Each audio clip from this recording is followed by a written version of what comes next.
নন edible photo যেগুলো আছে সেগুলো এভাবে বসাইলে আপনাদের ছবির যে উপরে একটা ভেজা ভেজা ভাব এটা আসবে না, আর কেকটাও সেফ থাকবে।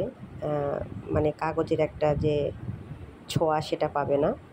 তো দেখতেই পাচ্ছেন এখানে আমি উল্টা দিকে আমি কস্টিপ দিয়ে এটাকে সিকিউর করে নিলাম। নেওয়ার পরে এখানে আমি সাইজ মতো কেটে নিয়েছি, কেকে যেভাবে আমি বসাবো সেইভাবে। তো আপনারা যে কোনো সাইজের ছবি এভাবে করে বসাতে পারেন। তো এই তো এর ছবিটা আমার সাইজ মতো কাটা হয়ে গেছে। এখন আমি কেকের উপর এটাকে বসিয়ে দেব। এই তো আমি কেকের মাঝখানে বসিয়ে দিলাম। এই ধরনের কেকগুলো আসলে এখন খুব ট্রেন্ডিংয়ে আছে, যদিও বা আমার এর আগে করা হয়নি। তো এবার কাস্টমার অর্ডার দেওয়াতে আমার করা হলো। আসলে আমাদের হোম বেকাররা যদি কোনো ডিজাইন পছন্দ করি, কাস্টমার অর্ডার না দিলে কিন্তু আমাদের পক্ষে সেটা করা সম্ভব হয় না। যদিও বা অনেক দিন আগে থেকে এই ট্রেন্ডিংটা চলছে গায়ে হলুদের এই থিম কেকগুলো, ফন্ডেন্ট ছাড়া ফন্ডেন্টের মতো ডিজাইনগুলো। তো আমারও খুব ইচ্ছে ছিল করার, কিন্তু অর্ডার আসছিল না। তো সেদিন হঠাৎ করে এর অর্ডারটা চলে আসলো।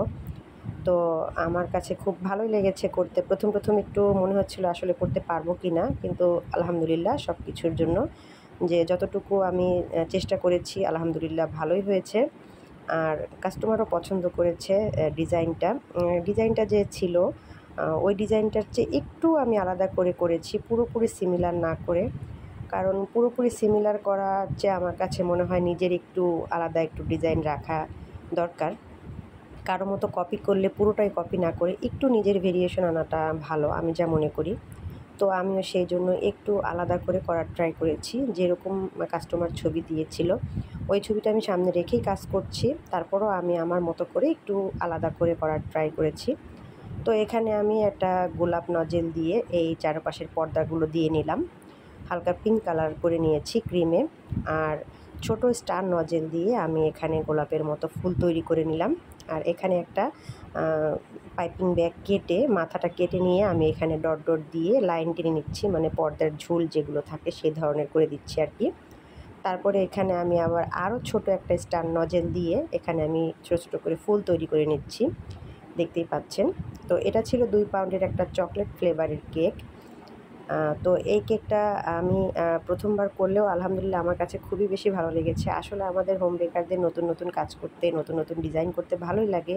যদিও বা একটু টেনশন হয় যে আসলে ঠিকঠাক মতো হবে কি না। তারপর আলহামদুলিল্লাহ আমরা ট্রাই করি সবাই কম বেশি করার জন্য। আমার চেয়ে অনেক বেশি ভালো কাজ আরও অনেকেই করে, যদিও বা আমি অতটা ভালো করতে পারি না। তারপরও আমার ক্ষুদ্র জ্ঞান থেকে যতটুকু সম্ভব আমি চেষ্টা করি আমি ভালোভাবে কাজ করার এবং আপনাদের সামনে সেই কাজটা তুলে ধরার, যাতে করে নতুন যারা আছেন, যারা আমার মতন প্রথম যখন আমি কাজ করতাম তখন আমি অনেকের এগুলো কাজ আমি ইউটিউব দেখে ফলো করতাম। তো আসলে ইউটিউব দেখেই হোক বা কারো কাছ থেকে প্রশিক্ষণ নিয়েই হোক, এটা প্র্যাকটিসের উপর নির্ভর করে আপনার কাজের সৌন্দর্য বা কাজের ভালো যে ব্যাপারটা। কারণ আপনি একটা ক্লাস করে আসবেন বা আমি একটা ক্লাস করে আসবো, এসে আর কোনো কিছু প্র্যাকটিস করব না, তাহলে কিন্তু সেই কাজটা কখনোই ভালো হবে না। আর যদি একটা কাজ শিখি আমি কারো কাছ থেকে, তারপরে সেটা যত বেশি প্র্যাকটিস করব তত বেশি ভালো হবে। তো আমি মনে করি দেখেও অনেক কিছু শেখা সম্ভব যদি বা আপনারা প্র্যাকটিস করেন। প্র্যাকটিসের উপর কোনো কিছু নাই। একটা কেক তৈরি করা আপনি শিখে আসলেন, তারপরে যদি প্র্যাকটিস না করেন কখনোই সেই কাজটা কিন্তু আপনার পরবর্তীতে ভালো হবে না। যত বেশি প্র্যাকটিস করবেন তত বেশি আপনার কাজটা সুন্দর হবে। তো যাই হোক, কথা বলতে